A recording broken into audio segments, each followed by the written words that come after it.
Diabetes. Dentro de las agudas encontramos la cetoacidosis diabética, el estado hipermolar no cetósico hiperglucémico. La hipoglucemia también es considerada una complicación aguda de la diabetes. La acidosis láctica también es otra complicación, pero esta se ve en muchas otras patologías, así que no la vamos a abundar, pero debemos saber que es parte de una complicación aguda de la diabetes. Y dentro de las crónicas habíamos mencionado que deberíamos dividir en macro y microangiopatías, donde las macroangiopatías encontramos la retinopatía, la cardiopatía, el accidente cerebrovascular y la enfermedad vascular periférica. Y dentro de las microvasculares encontramos la retinopatía, la nefropatía, neuropatía. Y algo muy importante que creo que les había pedido que investiguen, que es el pie diabético. ¿En qué casilla podemos enmarcar al pie diabético dentro de las complicaciones crónicas de la diabetes? ¿Alguien ha buscado eso?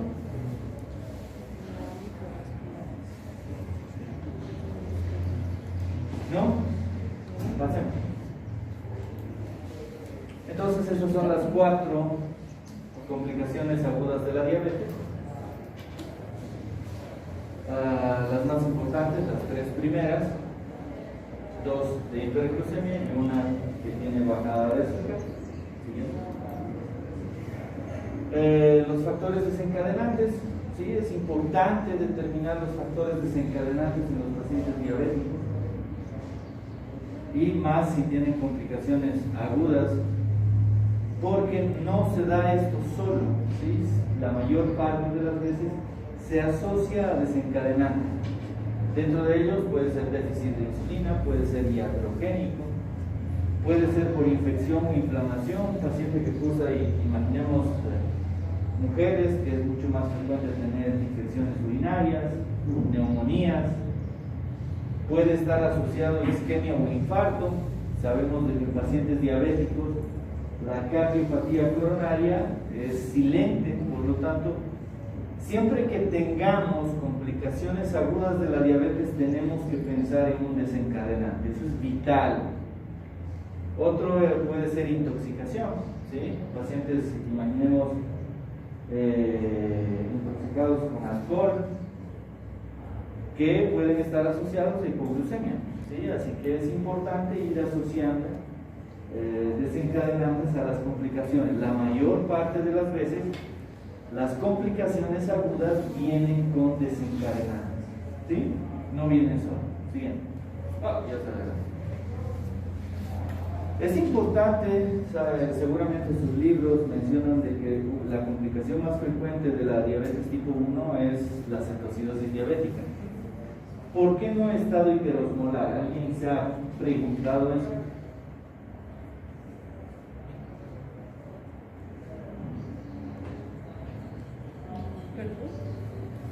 ¿Por qué el estado hiperosmolar no cetósico hiperglucémico no es frecuente en diabetes mellitus tipo 1? O prácticamente no se da. Pero sí la cetoacidosis diabética es muy frecuente en pacientes diabéticos tipo 1. También en tipo 2.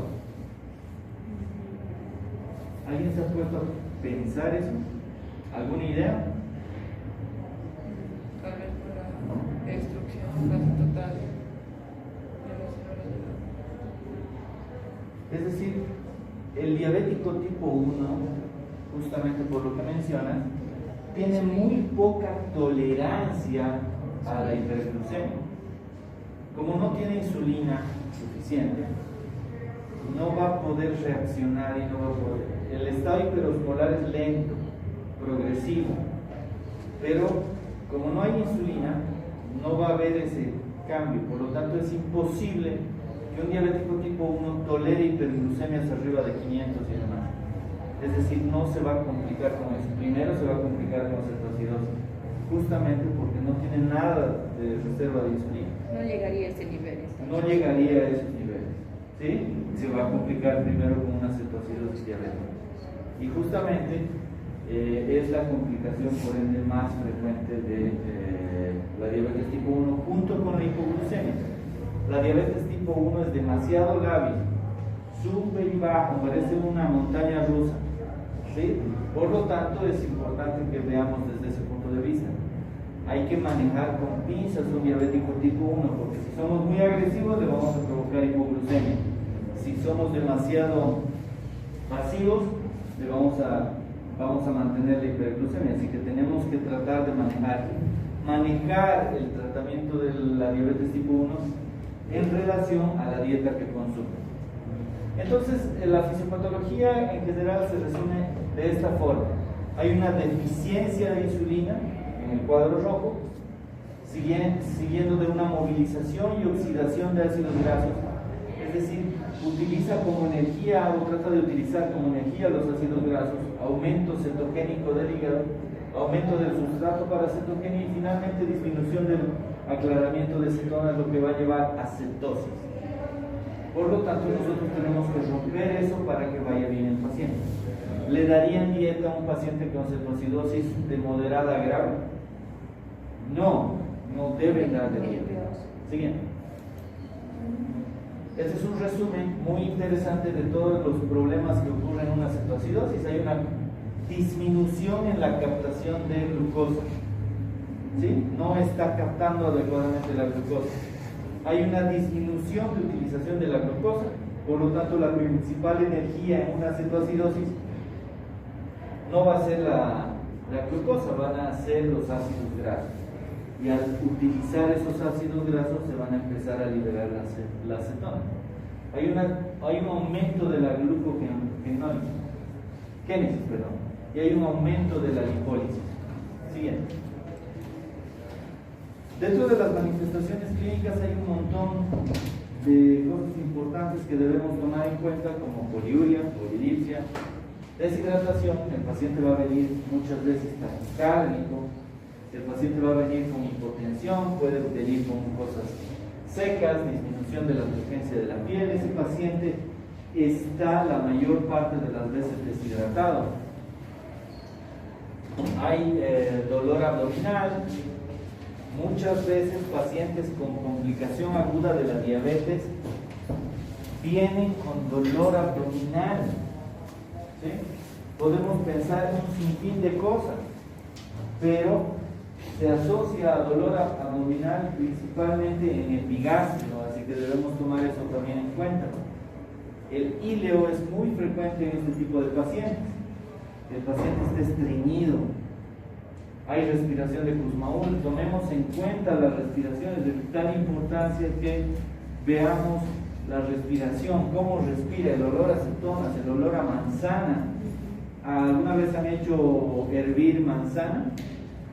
Ese olor es característico, es muy fuerte y se percibe rápidamente. Bueno, esto no nos ayuda ya mucho, ¿no? Pero si existe la posibilidad de poder sentir ese olor, sería interesante. Hay cambios del estado mental, ¿sí? Una cetoacidosis puede acompañarse de coma, de estupor, de somnolencia y demás.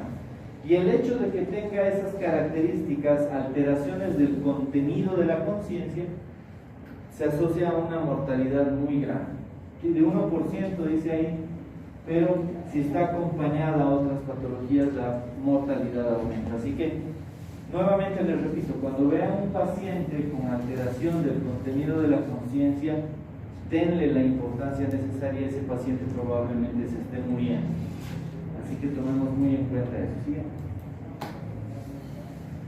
Estudios diagnósticos. Este gráfico lo van a tomar en cuenta después cuando veamos estado hiperosmolar. El nivel de azúcar, generalmente cuando tengamos cetoacidosis diabética, es de 250 para arriba. Pero cuando ustedes vean una glucemia, digamos, de 300, no digan diabetes descompensada, ¿sí? Vean la posibilidad de diagnosticar o de mencionar de que tiene una complicación aguda de la diabetes, ¿sí? Pero no, tratemos de no utilizar ese término de diabetes descompensada. Toda glucemia que esté elevada, cosa que hacen los que operan, ¿no? Tomar en cuenta entonces la glucemia. Dentro de los laboratorios siempre solicitar electrolitos, albúmina y demás. El examen de orina es importante en todo paciente diabético, sobre todo que tiene azúcar alto. Si estamos pensando en cetoacidosis, por lo tanto deberíamos solicitar una gasometría arterial o mínimamente venosa. Siguiente. Estudios diagnósticos. Acidosis metabólica. ¿Sí? El paciente va a tener una acidosis metabólica, con eso voy a corroborar con la gasometría arterial. Tiene una brecha aniónica o acidosis sin brecha aniónica y puede estar asociada a otros trastornos ácidos básicos. Va a tener cetosis. Es importante que tomemos en cuenta, hay varios tipos de cetonas: cetoacetato, beta hidroxibutiratos, cetonas y demás, pero la más importante es la beta hidroxibutirato. Esa beta hidroxibutirato no se mide en la orina. Por lo tanto, si yo tengo cetonas en orina, ¿se medirá? Para confirmar el diagnóstico, ¿qué opinan?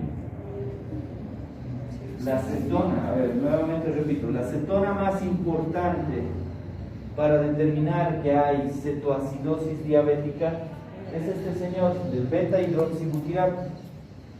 Ese beta hidroxibutirato no se mide en orina. ¿Me servirá una cetonuria para confirmar el diagnóstico de cetoacidosis diabética? No. Por lo tanto, ustedes cuando vean un examen de orina y vean cetonas en orina, no confirmen cetoacidosis. No tiene sentido. Ustedes van a buscar. Busquen que cetonas se mide en orina, en la mayor parte de los laboratorios. Esta beta hidroxibutirato se mide en sangre, ¿sí? Pero la mayor parte de los laboratorios no tiene ese estudio. Por lo tanto, nosotros tenemos que buscar otras formas para determinar si es cetoacidosis diabética.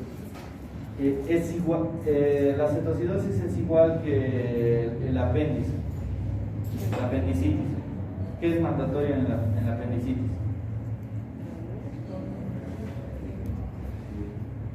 Yo digo que es apendicitis, ¿por qué?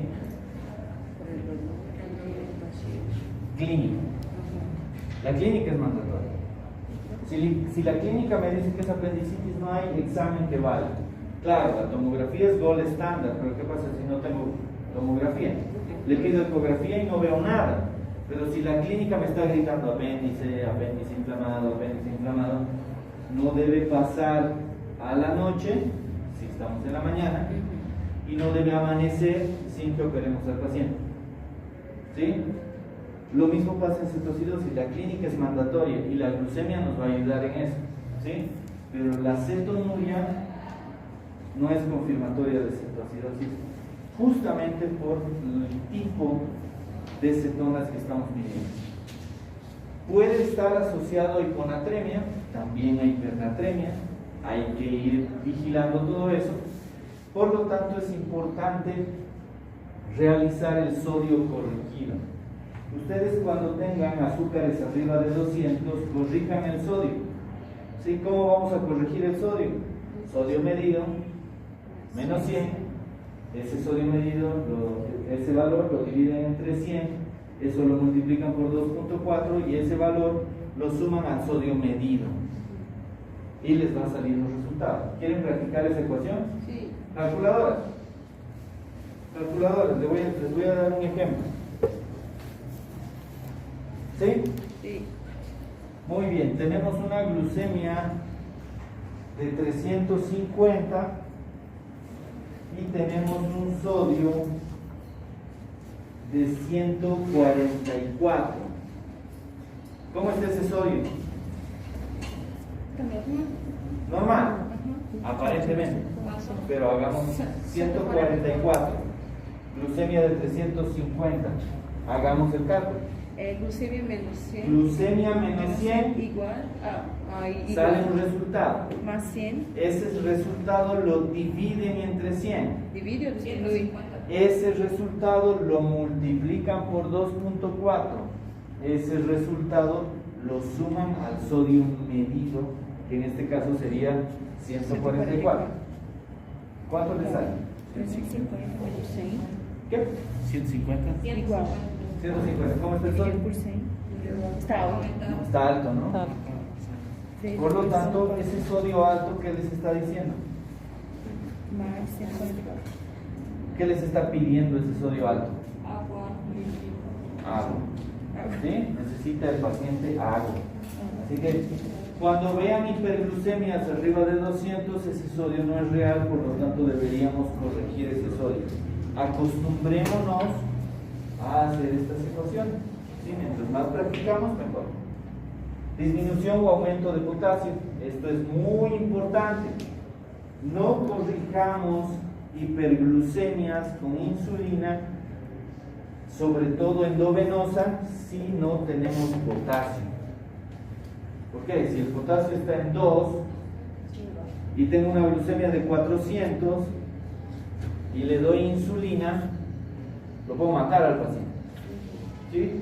Primero debo hacer reposición y luego trato la hiperglucemia. Hay que también tratar las otras patologías, la leucocitosis y demás cosas. Siguiente. Entonces, primero, parte del tratamiento, tratar de desencadenar si es posible. ¿Sí? Si es un infarto, ¿qué vamos a hacer?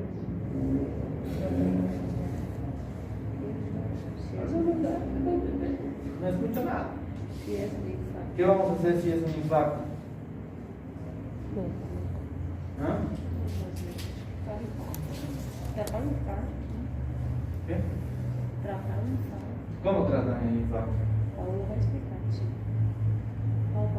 Me han equivocado. ¿Cómo tratan un infarto?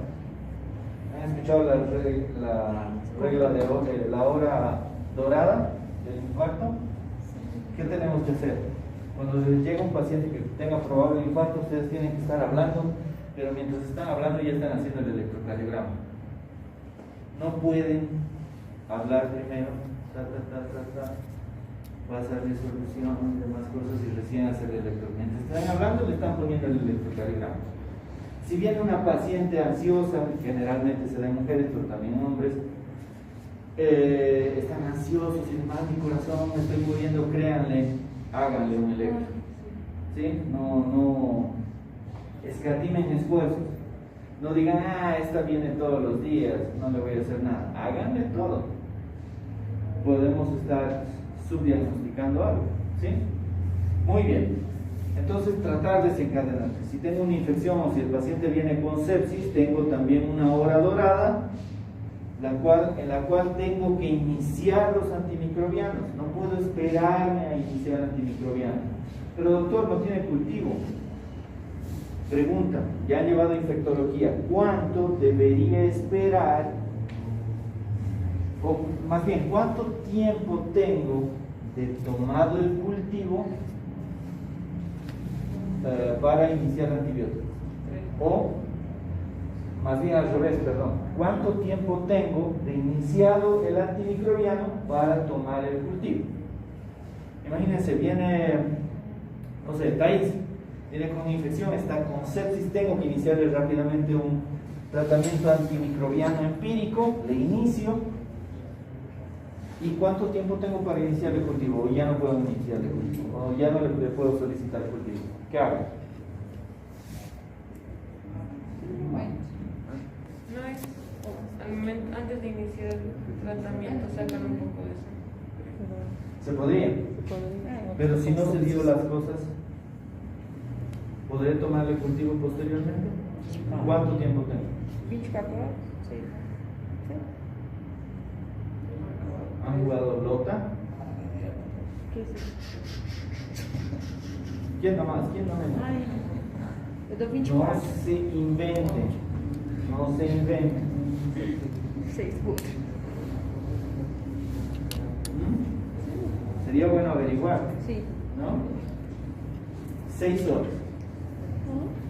6 horas como máximo. Así que no tengan miedo de iniciar antimicrobianos, pero inicien antimicrobianos con criterio, no cualquier cosa. ¿Sí? Es importante tomar eso en cuenta. ¿Listo? ¿Dónde estaba? Hidratación, otro punto importantísimo. ¿Sí? Este paciente tiene un déficit de entre 4 a 5 litros de déficit de líquidos, por lo tanto debería iniciar de forma intensa. Ahora tengo que preguntarme, ¿será renal? ¿Será hepatopatata? tendrá insuficiencia cardíaca y se complica la cosa, ¿no? Así que debería manejar con pinzas todo eso de los líquidos. No es meterle líquidos sin ningún sentido y demás. Siguiente punto importante, tratar la hiperglucemia. ¿Cómo voy a tratar la hiperglucemia? Con insulinoterapia. Cuando tengo una cetoacidosis diabética de moderada a severa, es mejor utilizar EV mediante infusión. Estos pacientes no deberían manejarse en salas. Lamentablemente, estamos en Bolivia, donde no todos los servicios tienen bomba de infusión, es decir, que permiten que gotee específicamente una cantidad, ¿sí? No coloquen insulina endovenosa simplemente con la vía simple y común. Se debe utilizar bomba de infusión. Si no tienen bomba de infusión, es mejor utilizar subcutáneo. Hacer esquemas de subcutáneo y nada más, pero no se lancen a utilizar este tipo de insulina EV sin bomba, ¿sí? Lo pueden matar al paciente, así que tengan mucho cuidado con eso. Las dosis dependen de eso, pero podríamos utilizar 10 unidades EV en bol. ¿Cuál es la regla para utilizar esta insulina EV en bolo? Hemos mencionado potasio, exactamente, tener potasio. Si no tienen potasio no pueden utilizar esto, ¿sí? Agoteo. Luego, para quitar la insulina endovenosa, deberíamos manejarnos con dextrosa, ¿sí? E ir jugando, pero dextrosa a mínimas cantidades, ¿no? Porque si no vamos a estar jugando con la cetoacidosis, no tiene sentido. Y otro factor importante que debemos tomar en cuenta es que la brecha aniónica, si está normal, ya podemos transformar a insulina subcutánea.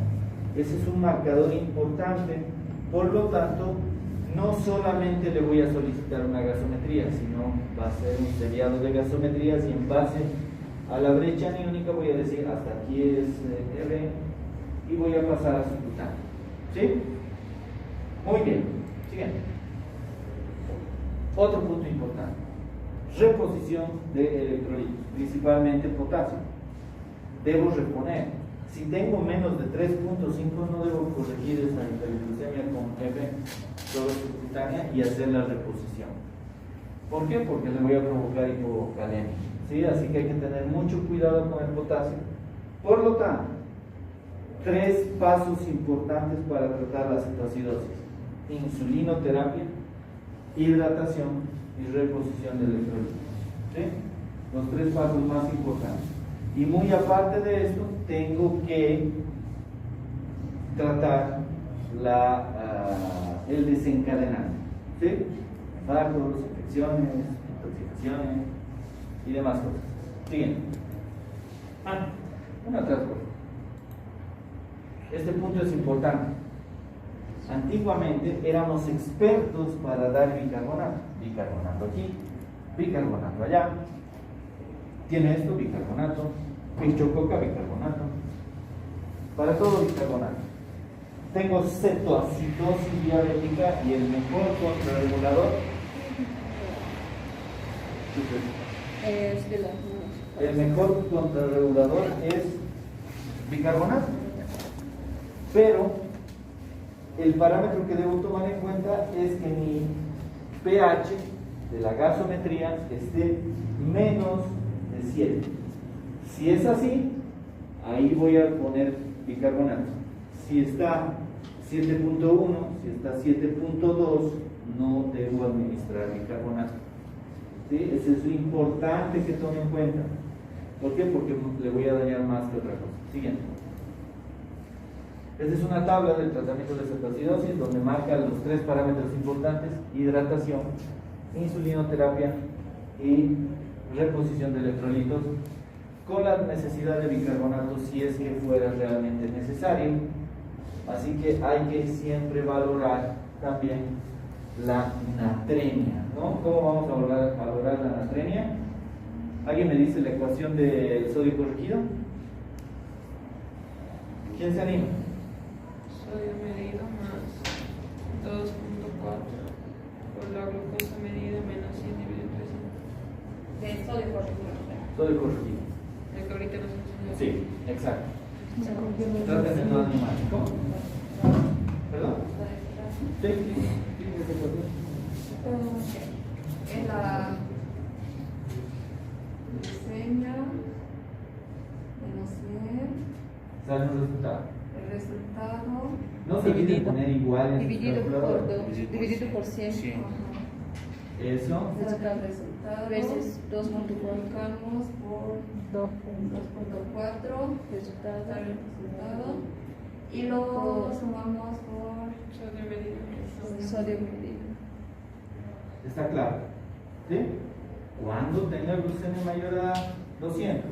Es decir, ¿por qué esta constante? Hay algunas calculadoras que ponen 1.6 o 1.8. ¿Sí? Actualmente se está utilizando 2.4 para la corrección. Cada 100 miligramos de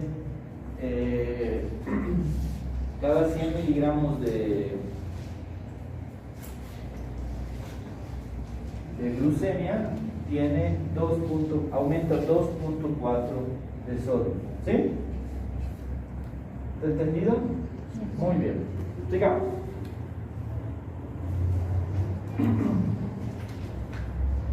El estado hiperosmolar.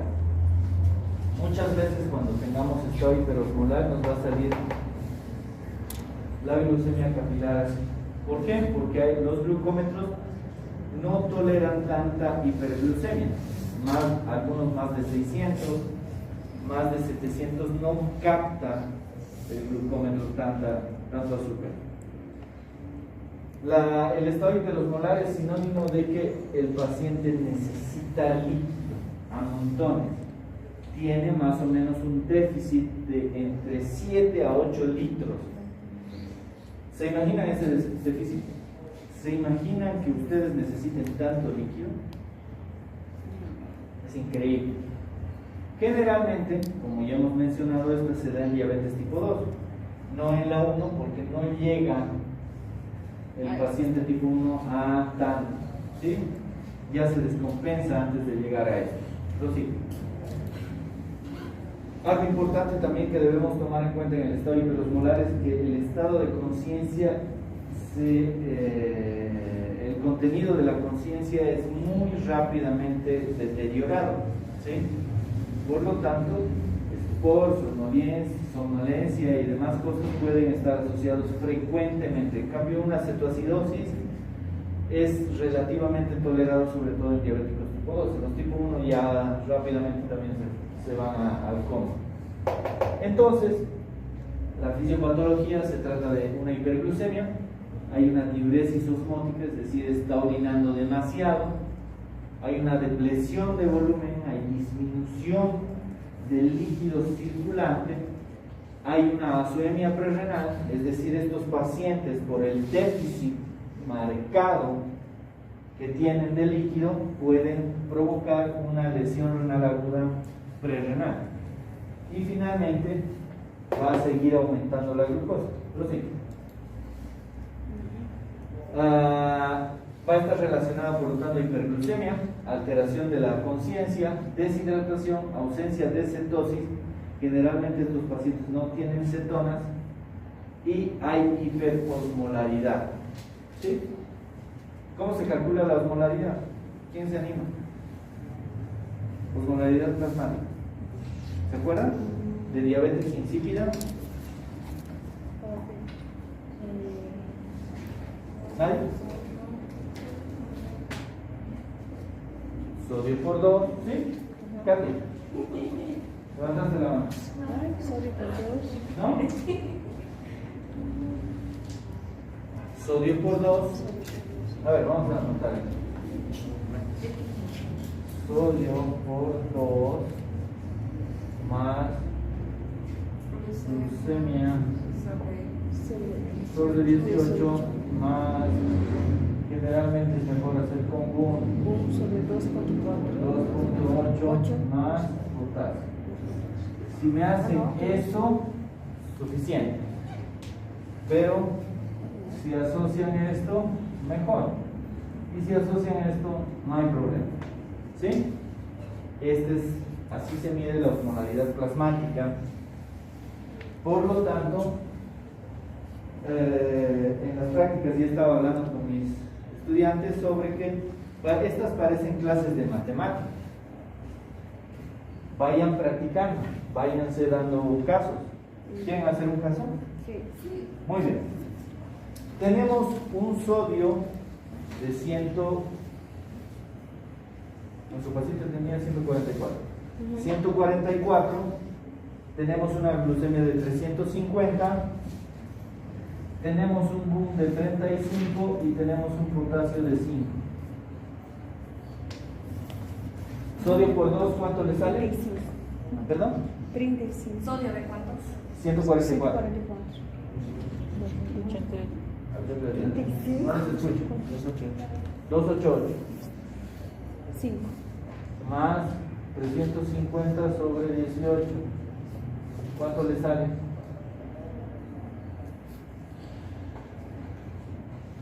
¿Cuál es el valor de 19.4. 19.4, perfecto. Boom de 35 sobre 2.8, ¿cuánto le sale? 12,5. 12,5. Ahora sume esto y esto. ¿Cuánto le sale? 288 más 304. Juan, ¿cómo está la osmolaridad? 324. ¿Cómo está la osmolaridad, chicos? aumentada. ¿Por qué? ¿Cuánto es la osmolaridad normal? 280, 295. ¿Sí? Sí. ¿Está entendido? Muy bien. Entonces, cuando vean pacientes hiperglucémicos, acostúmbrense a sacar estas ecuaciones y el médico que esté rotando con ustedes va a ser maravillado con lo que ustedes están haciendo. ¿Sí? Siguiente. Manifestaciones clínicas y estudios diagnósticos. Depresión de volumen, cambios en el estado mental, eso ya sabemos, aumento de la glucemia, generalmente, ¿se acuerdan del gráfico anterior? Sí. Ahora tenemos glucemias arriba de los 600. Si tenemos arriba de 600, ya podríamos inferir de que el paciente tiene, ¿qué tiene? Estado hiperosmolar no cetósico hiperglucémico. ¿Sí? La osmolaridad sérica, ¿ustedes cuánto han sacado de su paciente? 324. Si la osmolaridad está arriba de 320, probablemente estemos confirmando el estado hiperosmolar. No se olviden la osmolaridad, ¿cómo se calcula? Generalmente no hay cetosis. Vean siempre la creatinina, el boom y demás, y ya saben cómo tratar. Siguiente. Tratamiento: descartar posibles precipitantes o desencadenantes, es igual que la cetoacidosis. La hidratación debe ser mucho más intensiva porque ya sabemos de que hay un déficit marcado de líquido, por lo tanto debo ser más agresivo. Y también debo empezar a hacer insulinoterapia agresiva y generalmente utilizar bomba de infusión, que eso es muy importante. Siguiente. Nuevamente, la diferencia entre uno y otro, los ácidos grasos que aparecen en uno, ¿sí?, es de vital importancia que tomemos eso en cuenta, con la relación de la hiperosmolaridad en el otro caso. Así que hay que tomar en cuenta, pero si se dan cuenta, estos dos trastornos hiperglucémicos tienen el mismo tratamiento, ¿sí? Solo que en el estado hiperosmolar necesitamos más líquido y en la cetoacidosis necesitamos más insulina. Siguiente. Hipoglucemia. La hipoglucemia es una complicación aguda de la diabetes. Debemos tomarla como complicación, ¿sí? No le damos la importancia necesaria, el paciente viene, le damos azúcar, lo mandamos a la casa y vuelve el paciente y se muere. ¿Quién tiene la culpa? El médico. Generalmente, seguramente muchos ya veo que están durmiendo y probablemente sea porque el azúcar está disminuido, porque se han trasnochado y demás. Espero que no, Sí. porque deberíamos dormir de 7 a 8 horas, ¿no? Deberíamos. Van a ver en el internado, van a ver en la residencia, qué divertido. No ves. Glucemia es menos de 70, ¿sí? Ustedes probablemente, como dijimos, algunos de ustedes ni siquiera han desayunado y su azúcar esté disminuido.